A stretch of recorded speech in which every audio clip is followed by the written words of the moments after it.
נגב היה על אחד המחבלים על הכתפיים, הוא כל הזמן רק צרח שהוא רוצה לרדת. אשל היה עליי. ואז אנחנו מגיעים ממש כבר על עזה, אני רואה את הבתים, והם אומרים לי, הם עושים לי ככה עם היד,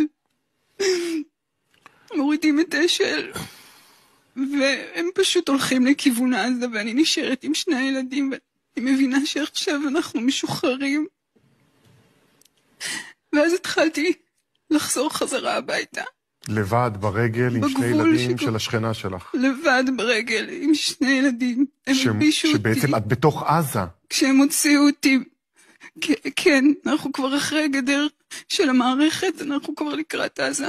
הבתים שבעזה מולי. כשהם הוציאו אותי מהממ"ד, מלבישו אותי בשלוש חצאיות כדי שאני אהיה צנועה. ואז אנחנו מגיעים לגבול, ואני רואה עוד חוליה של מחבלים.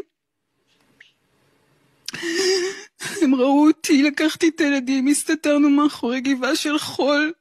הם לא פגעו בנו והם המשיכו לעזה.